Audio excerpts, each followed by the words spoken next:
자, 우리 강의 노트 요거 보겠습니다. 보시면, 자, 이 그 112페이지 보시면 부동산 금융론 있는데, 자, 이 금융이라는 것은 자금의 융통 요거를 줄여서 금융 이렇게 얘기합니다. 근데 우리가 일반적으로 뭐 융통한다 이렇게 할 때는 뭐 어디서 돈을 빌린다 뭐 이럴 때 뭐 융통한다 이런 표현을 많이 쓰는데, 이 금융은 융통보다는 훨씬 더 넓은 개념입니다. 그러니까 어떤 형태로 자금을 조달할 것인가, 자금 조달과 관련된 어떤 총체적인 활동, 이걸 전부 다 뭐라고요? 금융이라는 겁니다. 자, 그러니까 자금의 조달, 이게 훨씬 더 넓은 개념이다. 자, 생각하시면 됩니다. 자, 그러면 이제 자금의 조달은 크게 이제 이렇게 볼게요. 요거는 자금의 공급자다. 돈이 좀 여유가 있는 자. 이 자는요, 자금의 수요자다. 돈이 좀 꼭 필요로 하는 자. 이런 얘기인데, 자, 여기 보면은, 여기는 갑이라는 사람이고, 요건 을이라는 사람인데, 둘이 친구입니다, 친구. 이 갑이라는 사람이 을한테, 야, 친구야, 내 갈비집 하려고 하는데, 네가 3천만 원만 빌려달라, 이렇게 할 수 있겠네요. 빌려달라는 걸요, 대여해달라, 그런 얘기입니다. 이런 식으로, 재화나 서비스의 개입 없이, 얘는요, 자금을 조달해주고, 쟤는 뭐라고요? 자금을 조달받고, 이렇게 하는 거 뭐라고요? 금융이라는 겁니다. 근데 이럴 수도 있겠네요. 어떻게 하냐면, 갑이라는 사람이 을한테 가서, 야, 내 갈비집 하려고 하는데 나는 7천만 원밖에 없다. 네가 3천만 원을 출자해달라. 이렇게 할 수도 있겠네요. 이 출자라는 표현 자체는 자본금의 형태로 대달라. 이 말이 좀 어려우니까 동업하자 그런 얘기입니다. 뭐라고요? 빌려달라는 게 아니라 뭐라고요? 동업하자. 그래서 나중에 이익이 생기면 7대3 나누자 할 수 있죠. 손해 나면요 7대3 까진다. 이렇게 할 수 있는 거 아닙니까? 이렇게 한 걸 다 뭐라고요? 자금의 조달, 금융이라는 겁니다. 알겠죠? 근데 잘 모르는 사람끼리는 그냥 잘 친한 사람끼리는 뭐 친인척까지라든가 아니면요 친구지간에는 말로만 빌려줄 수도 있고 뭐 출자할 수 있는 거 아닙니까? 그죠? 근데 잘 모르는 사람한테 돈 빌려달라면 빌려줘요? 동업하자면 동업해요? 안 하죠? 그러니까 뭔가 이제 그 최소한도 신용이라든가 뭐 담보도 좀 잡혀야 되고 또 이제 증빙도 갖춰야 될 겁니다. 그래서 자, 예컨대 돈을 빌렸을 때는 이제 차용증서 이런 걸 써줘야 되겠네요. 차용증서 종이에다가 내가 3천만 원 빌렸으니까 언제까지 갚겠다. 이자는 매달 얼마씩 주겠다 할 수 있죠. 이렇게 하는 걸요. 차용증서다. 그 다음에 지분증서라는 것은 돈을 출자받았을 때는 지분이라는 게 뭐냐면 소유자의 몫을 얘기합니다. 지분이 뭐라고요? 소유자의 몫. 그러니까 지분증서 써서 나는 7천만 원, 너는 3천만 원 출자했으니까 7대3 나누자 할 수 있죠. 이렇게 하는 걸 나오고요. 지분증서라는 겁니다. 근데 요거를 유가증권의 형태로 발행할 수 있는데, 이때는 돈을 빌렸을 때는 채권이라는 유가증권을 발행할 수 있습니다. 우리 돈을 빌린 다음에 그 수표처럼 생긴 거 있죠? 여기다가 이걸 종이에 적어서 이제 줄 수도 있죠? 그럼 요거는 돈을 빌렸다는 증빙 서류입니다. 뭐라고요? 돈을 빌렸다. 그래서 거기에는 만기가 있습니다. 만기에 갚겠다는 얘기죠. 그리고 이자는 얼마 주겠다 써 있을 겁니다. 이걸 채권이라는데 이걸 아무나 발행하면 안 됩니다. 아무나 발행하면 안 되고, 자, 이 정부나 지자체라든가 정부 투자기관이죠. 이 정도에서 발행하는 거를 싸잡아서 공채라는 겁니다. 그 다음에 회사도 이제 상장법인이죠. 그리고 거기다가 또한 신뢰성이 높은 회사 같은 경우는 회사채, 줄여서 사채를 발행할 수 있습니다. 그 다음에 돈을 출자받았을 때는요, 주권이라는 걸 발행할 수 있는데, 주권이라는 것은 주식을 얘기합니다. 주식. 그래서 소유자의 몫을 표창하는 유가증권입니다. 어떤 회사의 총 발행 주식수가 10만 주인데 내가 인터넷 들어가서 10주를 구입했다는 얘기죠. 그럼 나는 10만 분의 10만큼 주인의 형태로 참여하는 겁니다. 그렇기 때문에 만약 이 회사 장사가 잘 돼서 이익이 생기면 10만 분의 10만큼은 누구한테요? 갑한테 줘야 됩니다. 이렇게. 자, 이런 식으로 하는 걸 뭐라고요? 그 주식이라는 겁니다. 자, 그래서 이 자금을 조달하는 형태, 그러니까 금융의 형태는 크게 두 가지인데, 돈을 빌린 다음에 차용증서나 그 채권을 발행하는 이러한 형태의 금융을요, 부채금융이다. 이렇게 표현합니다. 뭐라고요? 부채금융. 그 다음 돈을 출자받으면서 자, 지분증서라든가 주권을 발행하는 이러한 형태의 금융을요, 지분금융이라는 겁니다. 그래서, 그러니까 이 부채금융은, 자, 다른 사람한테 돈을 빌리는 겁니다. 뭐라고요? 빌리는 거예요. 그래서 이거를 타인 자본을 조달한다. 이렇게 표현합니다. 뭐라고요? 타인 자본. 근데 얘는 자, 이 주인의 형태로 참여시키는 겁니다. 그렇죠? 같이 주인하자는 얘기죠. 그러니까 이거를 자기 자본을 조달한다 이렇게 표현합니다. 뭐라고요? 자기 자본을 조달한다. 자, 그러면 우리 부동산과 관련돼서도 이제 부채금융과 지분금융이 있을 수가 있는데 요 부채금융 바로 옆에 써놓은 거 볼게요. 먼저 우리가 일반적으로 주택 소비금융하면 그 은행에서 아파트 구입하는 사람한테 돈 빌려줄 수 있죠. 이런 걸요 주택 소비금융 해줍니다. 그리고 또한 이 은행이 건설업자한테 돈을 빌려줄 수 있죠. 이런 걸요 주택개발금융 이렇게 표현합니다. 그리고 이 개발금융의 특수한 형태 중에 하나가 프로젝트 파이낸싱이라고 있는데 이것도 부채금융입니다. 부채와 관련돼서 채권도 발행하고 있는데 ABS다 혹은 뭐라고요? MBS 이러한 채권을 발행합니다. 이따 하기로 하고, 그 다음에 그 밑에 지분금융과 관련돼서는 부동산 투자회사, 리츠회사, 부동산 신디케이트, 그 다음에 조인트 벤처 있죠? 요 세 놈은 그 자금을 조달하면서 주식이라든가 주식과 유사한 사원권 같은 거 있죠? 이런 걸 발행하는 형태의 답을 하고요. 지분금융입니다. 이렇게 정리하세요. 이렇게 하시고, 자, 오른쪽 보겠습니다. 자, 그러면 오른쪽이 아니라 일단은 이 부채금융과 관련돼서 공부할 내용은 크게는 한 4가지 정도로 압축해 볼 수 있습니다. 요거와 관련돼서 공부할 내용은요, 하나 정도로 압축할 수 있는데, 자, 돈을 빌려줄 때 그 은행은 무턱대고 돈을 무조건 많이 빌려주지는 않겠죠? 지네도 빌려다 뜯길 수도 있는 거 아닙니까? 그러니까 지네들도 어떤 법칙을 정해서 거기에 맞게끔 빌려주려고 할 겁니다. 그래서 대출 가능 금액 요거를 좀 정리를 하셔야 됩니다. 자, 두 번째는 자, 돈을 빌려줬겠다. 그러면 근데 5%로 돈을 빌려줬는데 나중에 한 3, 4년 지나서 인플레이션이 심해졌습니다. 그러면 인플레가 심해지면 화폐 가치가 떨어지거든요. 그러면 은행은 어떤 식으로 손해 보려고 안 보려고요? 안 보려고 하겠죠. 그래서 이자율을 어떤 형태로 조정하려고 할 겁니다. 이런 거를 좀 공부할 필요가 있습니다. 자, 세 번째는요. 우리가 1억을 빌려줄 테니까 너 만기에 한꺼번에 갚아라 이렇게 할 수 있지만 때로는요 쪼개서 갚으라 할 수 있죠. 이렇게 해서 원리금을 갚아 나가는 방식, 원리금의 상환 방식을 정리해 두셔야 됩니다. 자, 마지막으로 돈 한 번 빌려주게 되면 10년이고 20년에 걸쳐서 장기간에 걸쳐서 받을 채권인데 이 권리를 누구한테 팔게 되면 바로 돈 생겨 안 생겨요? 돈 생기면 이걸 또 빌려주는 겁니다. 이런 식으로 하는 걸요 유동화 제도다 해줍니다. 무슨 제도라고요? 유동화 제도. 그 다음 이제 이 지분금융과 관련돼서는 부동산 투자회사인 리츠회사라고 있는데 요 회사에 그 회사 법이 있습니다. 부동산 투자회사법. 요거에서 꼭 나오니까 요거 정리해 두셔야 됩니다. 요런 내용을 중심으로 해서 몇 문제라고요? 6문제 정도 물어봅니다. 몇 문제라고요? 6문제 이렇게. 자, 요 정도 요런 거라든가 사이드에 있는 내용들 중심으로 해서 그래서 113페이지 보시니까 113페이지 맨 위에 부동산 금융의 서설 있죠? 서설이 있는데 자, 요 부동산 금융의 서설에서는 요즘에 여기 113페이지에 있는 내용들은 만약에 문제를 물어본다면 그냥 상식적으로 답해도 됩니다. 충분히 풀 수 있는 내용들이고 한 장 넘겨볼게요. 만약 여기서 한 문제를 물어본다면 114페이지 볼게요.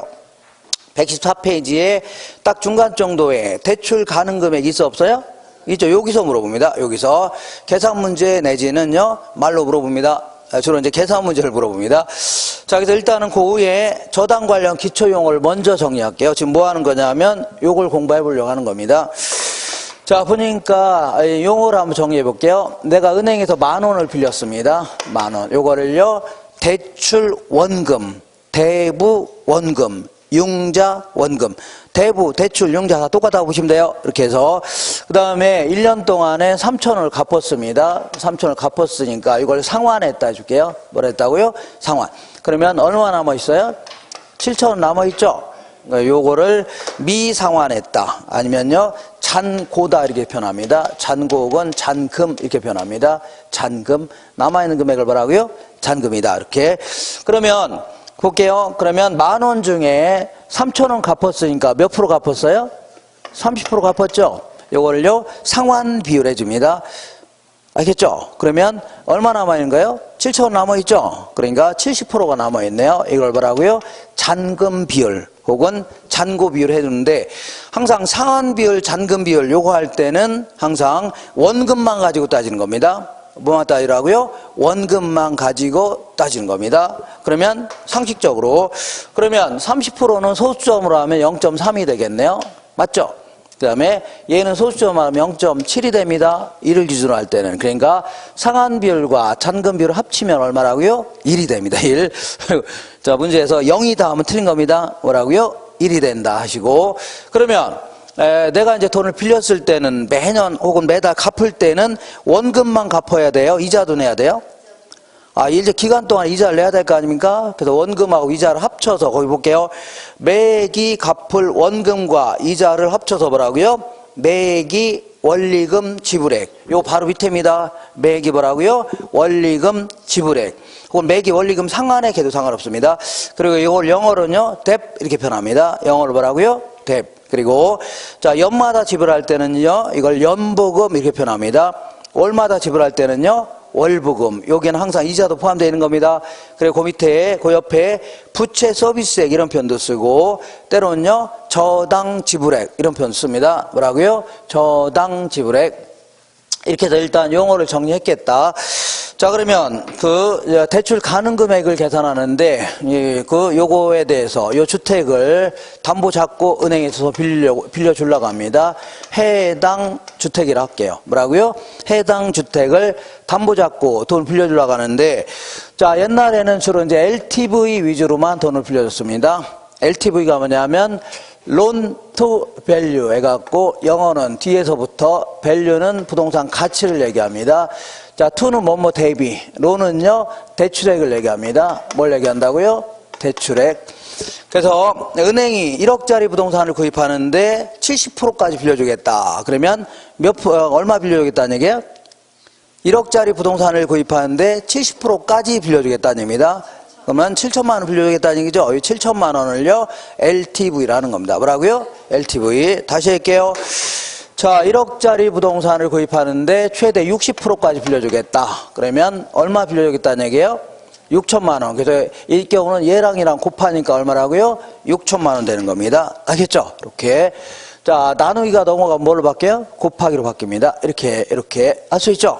근데 옛날에 이제 순전히 담보 가치만 보고 돈을 빌려줬는데, 자, IMF가 터지면서 담보 가치가 막 폭락했다는 얘기죠. 거기다 회사도 구조조정이다 이렇게 하면서 사람도 잘려 나가면서 결국은요, 뭐 소득도 막 줄어들죠. 이게 금융시장이 돈을 못 갚아갖고 결국은 경매시장은 난리가 났다는 얘기죠. 경매부동산 쌓이고 금융시장은 개판됐다는 얘기죠. 그래서 안 되겠다. 자, 지들이 잘못해놓고 그 사람의 소득도 좀 보고 빌려주라 하는 걸 뭐라고요? DTI라는 겁니다. 자, 여기서 D라는 게 아까 얘기한 대로, 자, 뎁트 해갖고, 매기 지불해야 될 원리금 지불액 있죠? 요걸 얘기합니다. 저당 지불액. 아니, 요거. 그 다음, to는 뭐뭐 대비, I는 소득을 얘기합니다. 주로 연소득을 기초로 합니다. 주로. 연간 소득 대비 해당 주택에 대해서 돈을 빌렸을 때, 해당 주택을 담보 잡고 돈을 빌렸을 때 담보 잡히고, 매기 지불해야 될 원리금 지급액 있죠? 요걸 얘기합니다. 요걸 뭐라고요? DTI다. 자, 그러면 어떤 사람이 3천만 원 벌고 있습니다. 3천만 원 벌고 있는데 DTI를 40%까지 적용하겠다. 그러면 계산하면 3, 42에서 얼마라고요? 1,200만 원이죠. 1,200만 원이 되는 자까지만 빌려주겠다는 얘기입니다. 그래서 이게 넘어가면 이 돈을 못 갚을 가능성이 있다는 얘기죠. 그러니까 돈 벌어서 지나치게 은행에다 준 돈이 많은 자들은 돈을 못 갚을 가능성이 있는 거죠. 그러니까 최대한 얼마라고요? 1,200만 원이 되는 자까지만 빌려주겠다는 얘기입니다.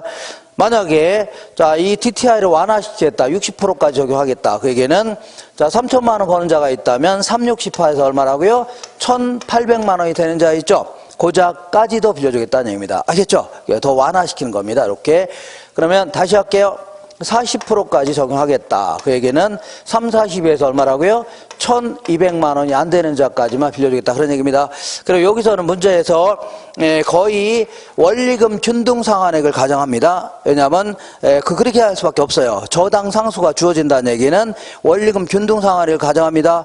그렇지 않으면 상당히 복잡해져요. 문제 자체가 상당히 복잡이기 때문에 자, 문제의 편의상 뭘 가정한다고요? 원리금 균등 상환액을 가정합니다. 여기는 해당 주택에 대해서 담보 잡혔을 때 매기 갚을 원리금 균등 상환액입니다. 요거 계산할 때는 대출액에다가 뭘 곱하라고요? 대추에다가 저당 상수를 곱하죠. 그러게 되면 예를 들어 저당 상수가 0.1이다. 그러면 여기다 요 곱한 게 이거란 얘기죠. 그럼 얘는 얘를 요거 나누면 돼요. 그러면 1억 2천이죠. 1억 2천이 1200만 원을 충족하는 최대의 대출액이 되는 겁니다. 알겠죠? 최대. 그래서 이렇게 계산한 대출액과 이렇게 계산한 대출액 중에 둘 중에 작은 금액을 빌려주겠다는 얘기입니다. 둘 중에 뭐라고요? 작은 금액. 근데 이 사람이 이럴 수도 있네요. 어떨 수가 있냐면 자, 이 사람이 요 담보대출로 해서 나가는 돈 외에도 그 전에 다른 주택을 담보 잡고 돈을 빌릴 수도 있죠.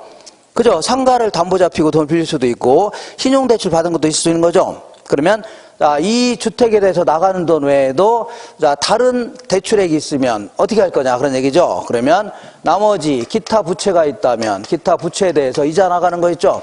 여기다 포함시켜야 됩니다. 그러면 자 보세요. 만약에 DTI를 40%를 적용하겠다. 그러면 3, 42에서 이 분자가 얼마가 돼요? 1200만 원 돼야 됩니다. 희망이 돼야 되는데 이미 600만 원 나가는 이자가 있답니다. 다른 부채로. 그러면 얘가 최대 얼마가 돼야 돼요?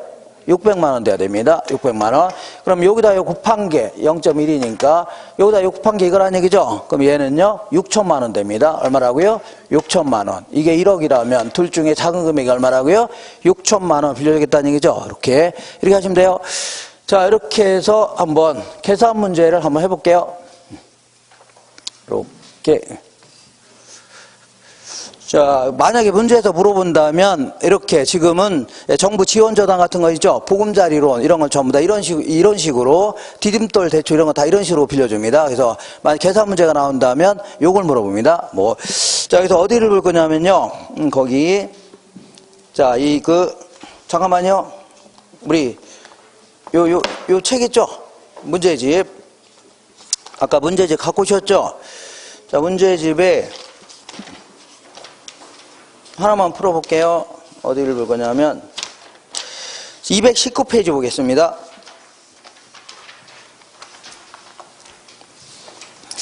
219페이지 찾으셨나요? 자, 서울에 거주하는 A가 다음과 같이 시중은행에서 주택을 담보 잡히고 대출을 받고자 할 때 A가 받을 수 있는 최대 대출 가능 금액은 LTV는요 60%까지 적용하겠다. 이렇게.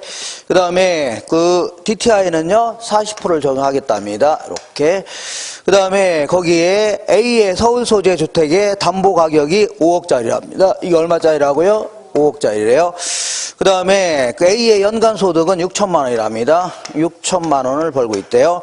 그리고 자, 사업자금 대출 받은 게 있는데 연간 이자 나가는 게 1200만 원 나가는 게 있답니다. 이거 얼마 나가는 게 있다고요? 1200만 원 나가는 게 있대요.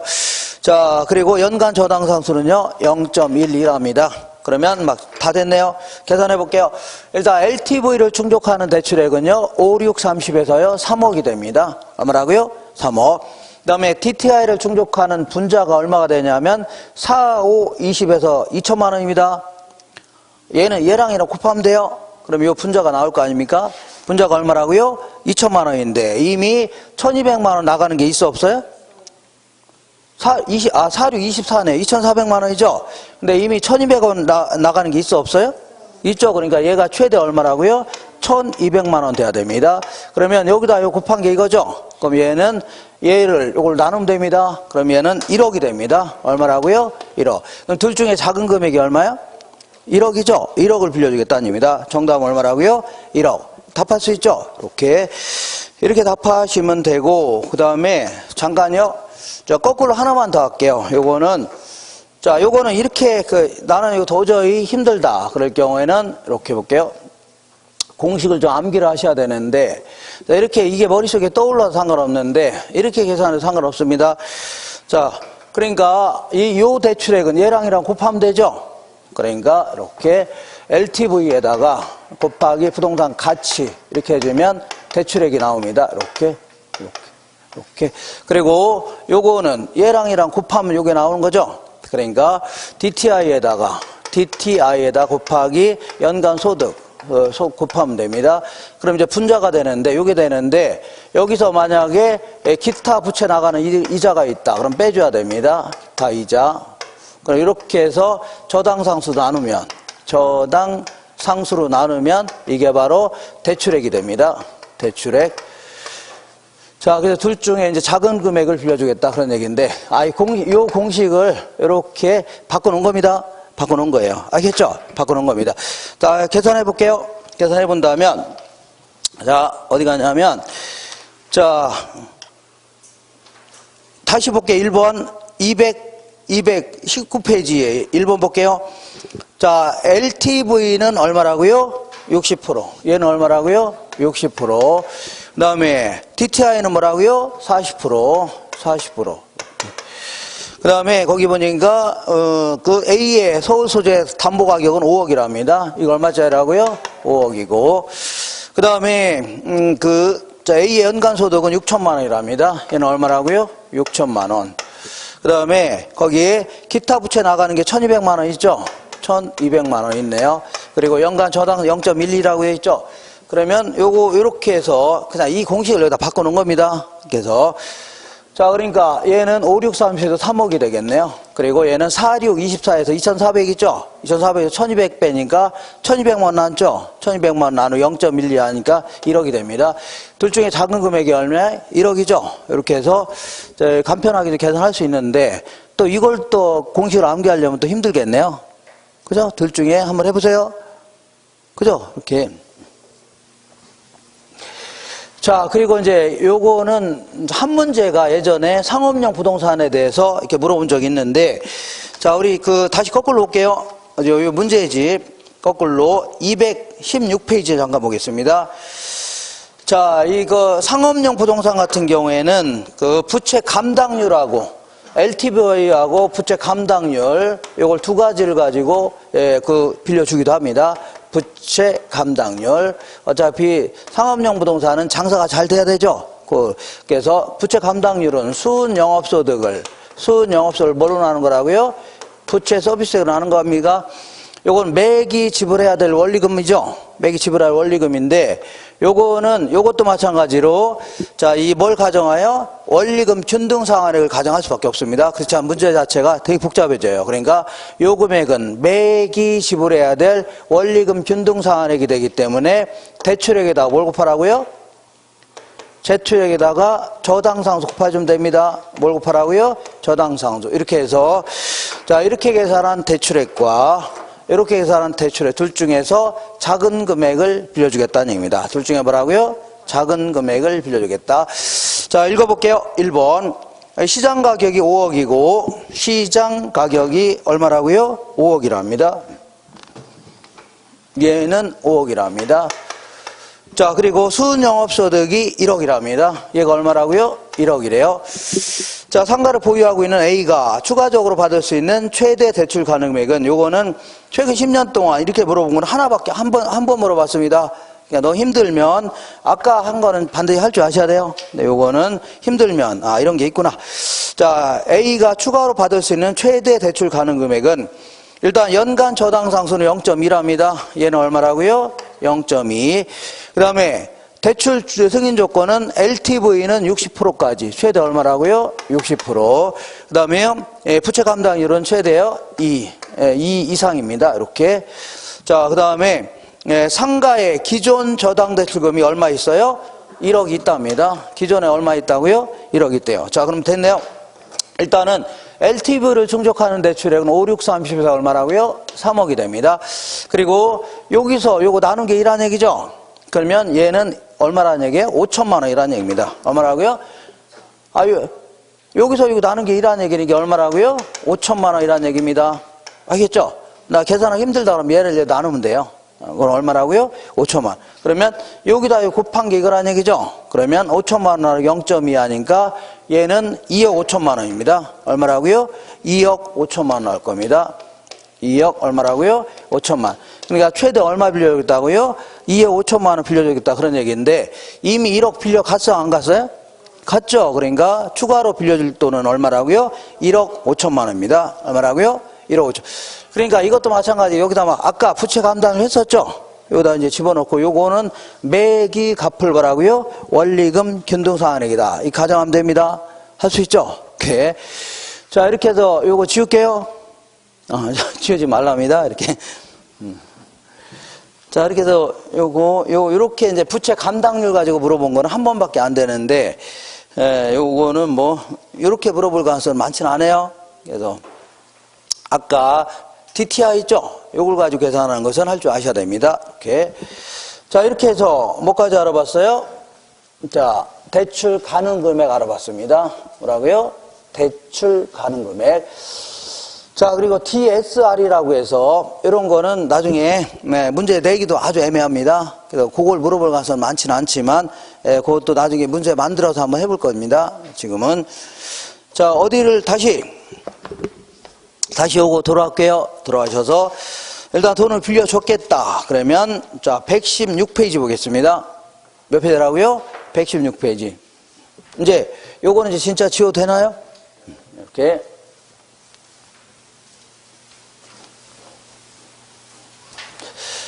자, 빌려줬겠다. 근데, 자, 요런 얘기를 해볼게요.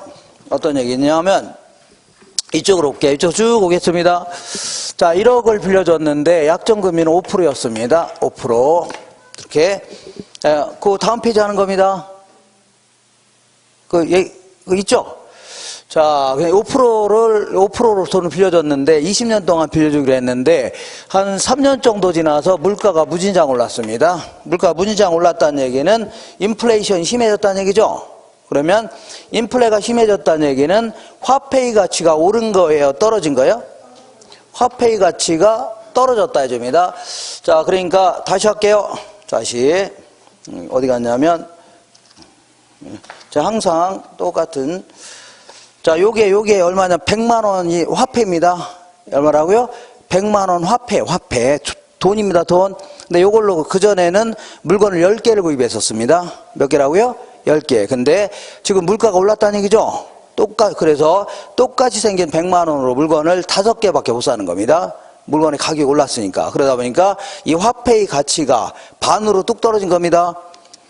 아, 화폐 가치가 반으로 뚝 떨어진 거죠? 종이 쪼가리 된 거 아닙니까? 그죠? 그랬음에도 불구하고 처음에 약속된 금리인 5%를 그대로 받기로 한다. 이렇게 하는 걸 뭐라고요? 이거를 고정이자율 제도라는 겁니다. 뭐라고요? 고정이자율 제도.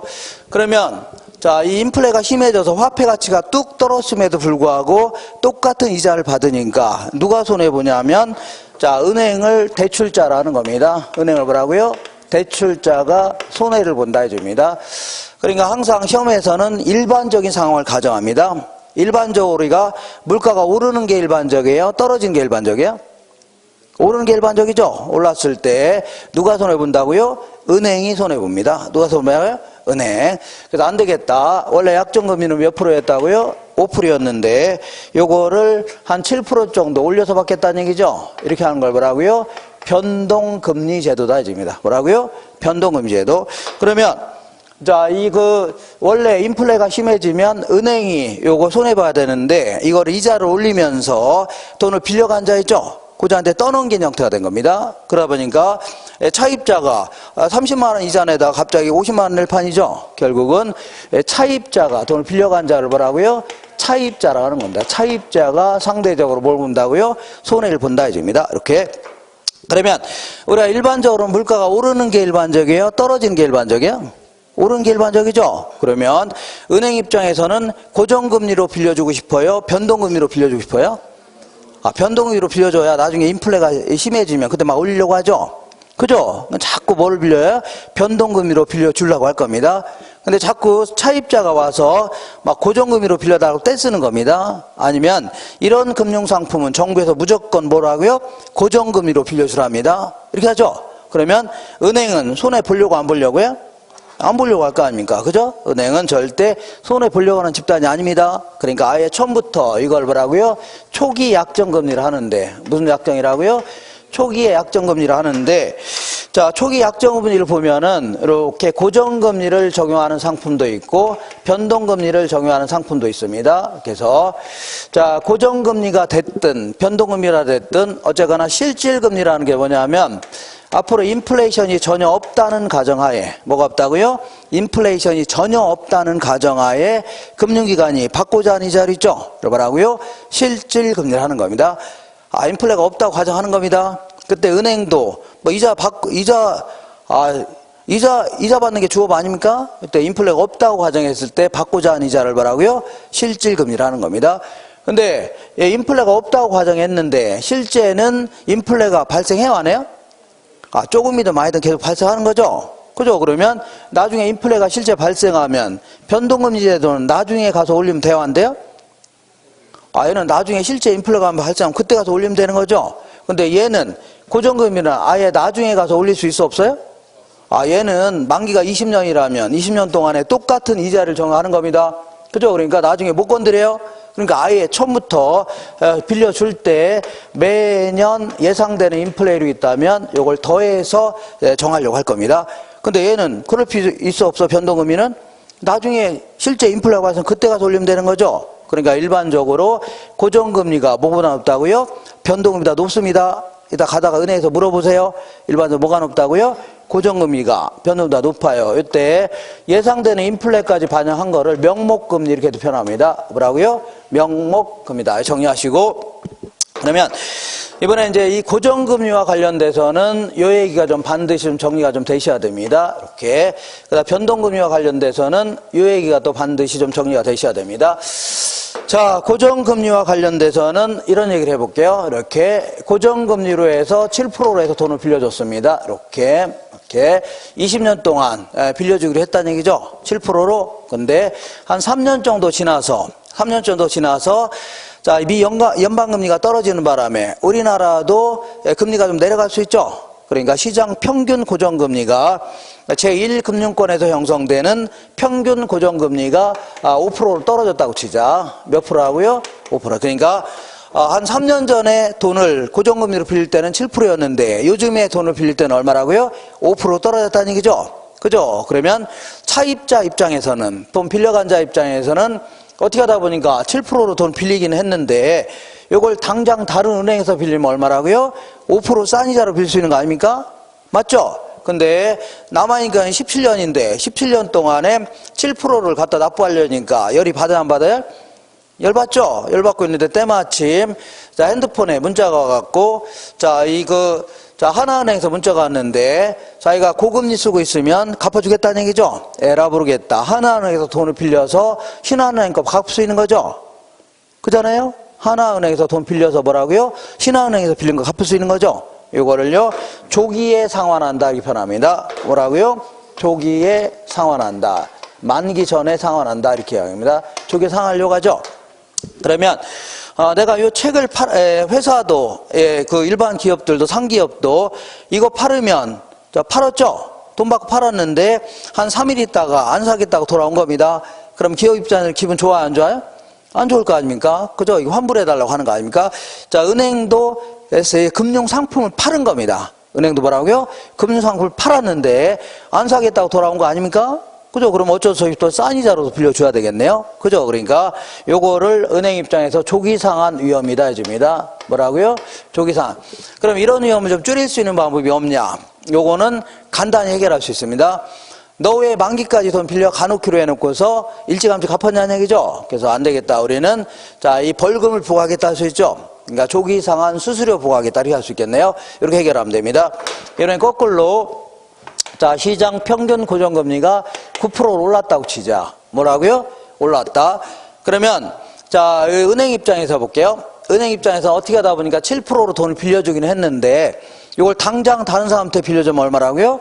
9% 높은 이자를 빌릴 수 있는 거 아닙니까? 근데 앞으로 17년 동안에 7%만 받으려고 하니까 열 받아요, 안 받아요? 이번에는 은행이 열 받는 겁니다. 누가 열 받아요? 은행이 열 받네요. 맞지 않나요? 그러면 자, 이 고정금리 위주로 돈을 빌려주는 은행들은 죽쓰고 있는 겁니다. 수익성이 악화되는 위험. 왜냐하면 변동금리 위주로 빌려주는 은행들은 시세에 맞춰서 계속 올렸겠죠. 근데 그렇지 않고 고정금리로 빌려주는 은행들은 수익성이 악화되는 위험이죠. 요거를 요 부분을 이자율 위험이다 이렇게 표현합니다. 뭐라 한다고요? 이자율 위험이다. 이렇게 이 부분을 조기상환 해주는 바람에 수익성이 악화되는, 그러니까 결국은 고정금리를 처음부터 많이 설정해야 되는데 그러지 못해서 이렇게 손해보는 겁니다. 알겠죠? 제대로 인플레 맞춰서 제대로 책정했어야 되는데 그러지 못해서 그런 겁니다.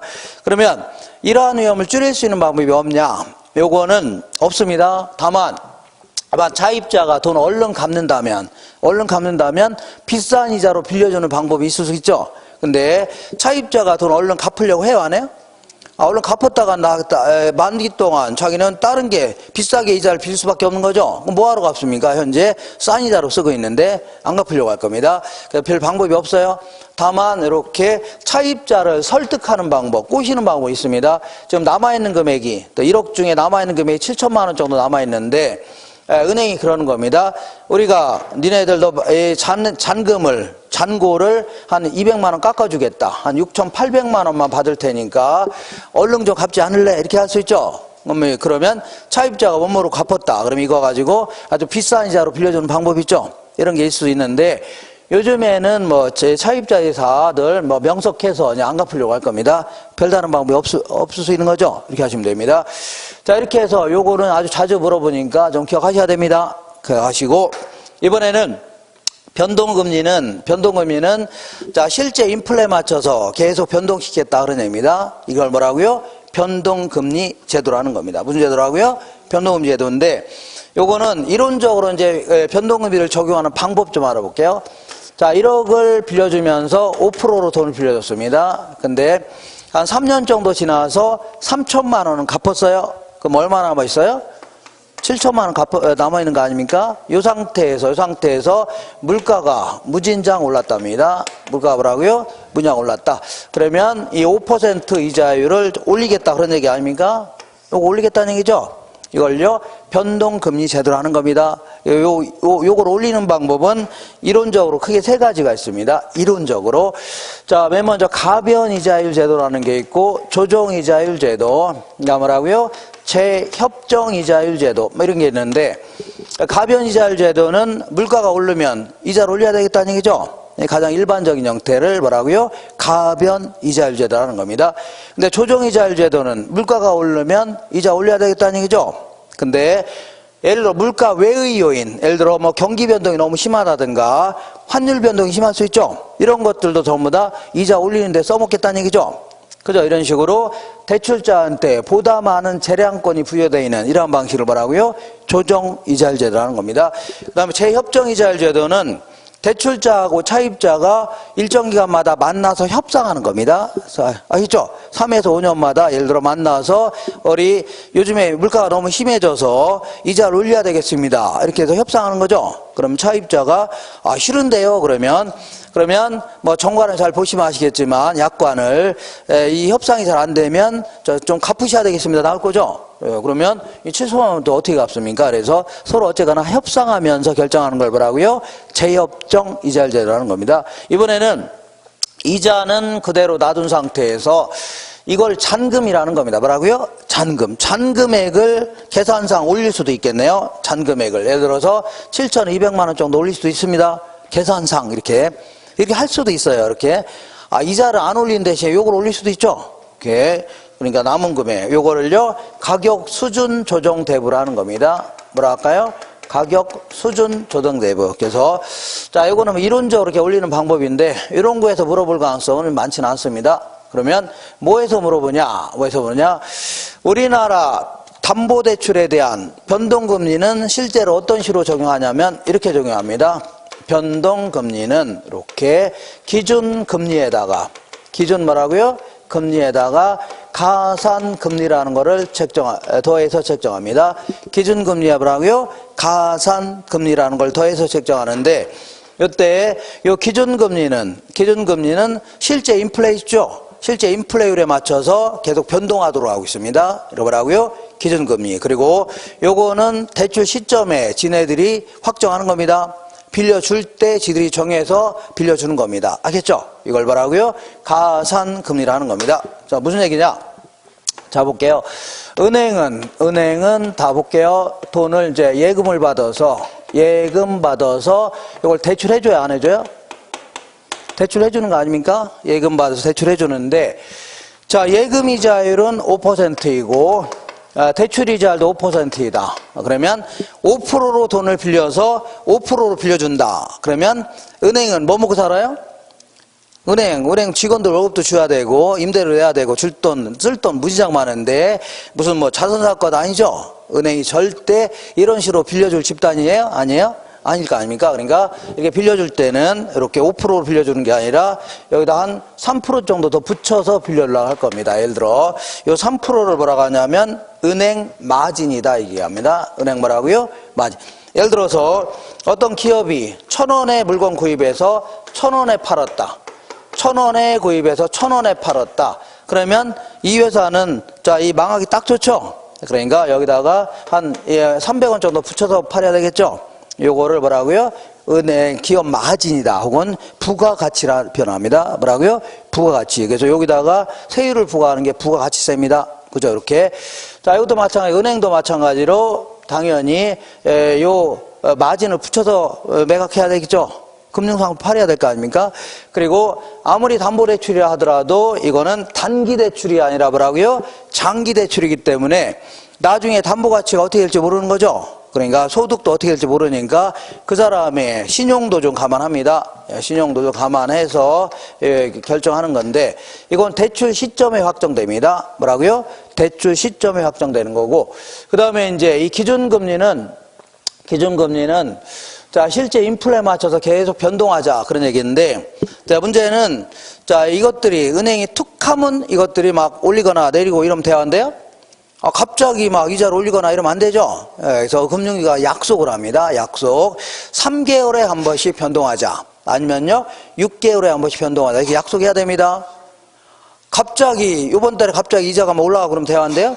안 되는 겁니다. 3개월에 아니면 6개월, 아니면 1년에 한 번씩 변동하자 나오는 거죠. 그리고 아무 근거도 없이 막 올리거나 내리면 대화인데요? 안 됩니다. 소위 말하는 인플레이션 감응지수라고 해서, 자, 인플레에 따라 움직이는 지수 있죠? 요거 맞춰서 올리거나 내려야 됩니다. 예를 들어서 소비자 물가지수라든가 생산자 물가지수 같은 거 있죠? 요걸 감안해서 결정해야 되지, 지들 맘대로 결정하면 대화인데요? 안 됩니다. 그러면 우리나라에서는 요 기준금리를, 인플레 감응지수를 뭘로 쓰고 있냐, 그런 얘기인데, 여기서는 우리나라에서는 자, 이 소비자 물가지수라든가 생산자 물가지수 이런 걸 쓰는 게 아니라 금융과 밀접히 관련되어 있는 지수 있죠? 요걸 사용합니다. 요거. 자, 그래서 자, 예금을 받는 것을 은행은 자금을 조달한다, 이렇게 표현합니다. 자, 그리고 요거를 대출해 주는 걸요, 자금을 운용한다 해줍니다. 뭘 한다고요? 운용하는데, 자금의 조달은 뭐 과거에는 뭐 정기예금, 정기적금, 정기예적금 이런 게 가장 대표적인 자금 조달 수단이었습니다. 이렇게. 근데 이제 그 근래 들어서 이제 그 사회가 좀 복잡하고 다변화될수록 정기예금, 정기적금 있죠? 요거를 다양한 형태로 변화시킬 수가 있다는 겁니다. 변형. 그러니까 우리 은행에 가면 각종 예금 상품들 있죠? 여러 가지 형태의 예금 상품들이 있을 겁니다. 이게 바로 여러 가지 다양한 형태의 예금 상품들입니다. 예컨대 뭐 주택 부금이다, 뭐 이런 식으로 해서 막 계속 이런 거라든가 뭐 CD에 갖고 이걸 양도성 예금 증서 이렇게 표현합니다. 뭐라고요? 양도성. Certificate of Deposit 해서 예금액을 타인에게 팔 수 있는 권리 같은 거 부여할 수 있는 거 아닙니까? 그죠? 이 일반적인 예금은 다른 사람 못 파는 거죠? 근데 이거는 뭐 증서 형태로 팔 수도 있다는 얘기입니다. 그리고 뭐 CMA다, 뭐 ELD다, 뭐 이렇게 각종 환매체다. 그러니까 이런 거, 이런 종류를 물어보는 거 아닙니다. 시험에서 안 물어봐요. 그러니까 다양한 형태의 뭐가요? 예금 상품이 있다는 얘기입니다. 다양한 뭐라고요? 예금 상품 중에 과거에는 주로 양도성 예금 증서 있죠? CD 금리. 자, 시중은행에서 발행하는 양도성 예금 증서 있죠? 요 CD 금리를 평균 내서 요걸 가지고 일정 기간마다 변동시켜라 이렇게 나왔던 겁니다. 그죠? 여기 3, 4월 달에 좀 자세히 확인했는데 지금 너무 집착하지 마세요. 자세히 물어볼 가능성은 많지 않아요. 그러니까 과거에는 시중은행들이 발행하는 양도성 예금 증서 있죠? 요걸 평균 낸 거를 그 은행 연합회에서 계속 요거를 공시하면 요걸 가지고 일정 기간마다 변동시켜라 이렇게 나왔던 겁니다. 근데 이제 근래 들어서는 최근에 이 자금을 이런 식으로 다 조달하는 거 아닙니까? 그래서 지금은 이제 양도성 예금서뿐만 아니라 모든 자금 조달에 대해서 이자 나가는 거 있죠? 모든 자금 조달에 대해서 이자 나가는 거, 이걸요 자금 조달 비용이라는 겁니다. 이거 뭐라고요? 자금 조달 비용. 영어로는요, COF로 할게요. 코스트 오브 펀드라고 해서 자금 조달 뭐라고요? 비용. 요거를 시중은행 9개 은행 정도를 선정해서 요거를 한 달에 한 번씩 이렇게 평균 낸 거 있죠? 모든 자금 조달에서 이자 나가는 거를 평균 낸 거. 이거를 어디서요? 이거를 아까는 죄송합니다. 아까는 금융투자협회 있죠? 제가 지금 잘못 얘기했는데 그 자세히 안 물어보니까 그러니까 아까는 CD 금리를 평균 내는 건 어디라고요? 금융투자협회입니다. 그리고 지금 코픽스 있죠? 자금 조달 비용 있죠? 요걸 평균 내는 데는 어디라고요? 은행연합회입니다. 어디라고요? 은행연합회가 요거를 평균 내서 여기 홈페이지에 올리십니다. 그러면 일정 기간마다 그 맞춰서 변동시키라는 얘기죠. 요걸요 코픽스라는 겁니다. 뭐라 한다고요? 코픽스. 이렇게. 자, 여기 그러니까 우리 시험에서는 이렇게 물어봅니다. 요즘에는 CD 금리하고 코픽스 있죠? 두 가지를 혼용해 사용하고 있다는 얘기죠. 어떤 대출 상품은요? CD 금리. 어떤 대출 상품은요? 코픽스. 이렇게 합니다. 그래서 아까 다시 할게요. 아까 제가 잠깐 잘못 얘기했는데, 자, CD 금리를 평균 내는 데는 어디라고요? 자, 금융투자협회입니다. 그리고 코픽스를 평균 내는 데는 어디라고요? 은행연합회인데 이런 걸 물어볼 가능성은 없어요. 다만 제가 정확히 얘기할 필요는 있어서 그런 겁니다. 이렇게 해서 이렇게만 하시면 돼요. 이렇게 하시고 다만 그 밑에 117페이지 딱 중간에 볼게요. 대출자 입장에서의 변동금리다 해서 자, 만약에 이 변동금리는 실제 인플레에 맞춰서 계속 변동시키자 그런 얘기 아닙니까? 인데 이렇게 볼게요. 만약에 1년에 한 번씩 변동하자 이렇게 한다면 1년 동안에는 인플레가 심해져도 은행은 못 건드는 거죠. 은행이 손해볼 수밖에 없네요. 근데 3개월에 한 번씩 변동하자 그러면 툭하면 변동할 수 있죠. 훨씬 더 대출자가 유리합니다. 조정기가 짧을수록. 그 다음에 금리 조정 폭이 클수록 유리하다는 얘기는 올릴 때 이것도 한없이 올릴 수도 있는 거죠. 훨씬 더 유리하다는 얘기입니다. 그 다음에 아까 얘기한 대로 저 볼게요. 일반적으로는 고정금리가 높아요? 변동금리가 높아요? 초기금리가? 고정금리가 높다고 했죠? 그럼 거꾸로 한다면 변동금리가 낮습니다. 뭐가 낮다고요? 변동금리가 낮다. 고정금리보다 초기의 금리가 낮습니다. 그 다음 이번에는 자, 이 금리, 변동금리는 실제 인플레에 따라 계속 변동하자 뭐 그런 얘기인데 근데 문제는 이렇게 이제 금리 상승기 때 막 계속 올라간다면 인플레가 심해져서 계속 올라간다면 돈이 많은 사람들이야 이자 잘 갚을 수 있지만 우리 극빈층들 이런 분들은 자 갑자기 이자 부담 커질 수 있는 거죠. 그죠? 150만 원 벌어서 50만 원 이자 내다 갑자기 100만 원 내라고 하면 뭐 거의 못 내겠죠. 그래서 금융시장이 엉망이 될 수 있기 때문에 정부 입장에서는 니네들 이거 이상은 올라가지 말아라 이렇게 할 수 있죠. 이걸요 금리 인상의 상한선이라는 겁니다. 뭐라고요? 금리 인상의 상한선. 그러면 이렇게 하게 되면 은행 입장에서는 자 생각할게요. 인플레가 심해져서 화폐 가치가 떨어지는 바람에 계속 올리려고 했더니 정부에서 못 올리게 하는 거죠. 그러면 은행 입장에서는 손해 보려고 안 보려고요? 안 보려고 하겠죠. 그러면 아예 처음부터 초기 약정금리를 처음부터 올리려고 할 겁니다. 뭐라고요? 초기 약정금리를 처음부터 높이려고 하겠죠. 은행은 절대 손해보려고 하지 않을 거죠. 이렇게 하시면 됩니다. 이렇게 해서 요 정도, 여기부터 여기까지 있죠. 이건 너무 자세히 하지 마시고 그냥 뭐라고요? CD라든가 코픽스 형태를 사용한다는 얘기죠. 이렇게만 가볍게 하시면 됩니다. 이렇게 해서 여기서 여기까지 정리하시면 돼요. 그리고 잠깐만 쉬었다가 원리금 상환 방식 알아볼 겁니다. 잠깐 쉴게요.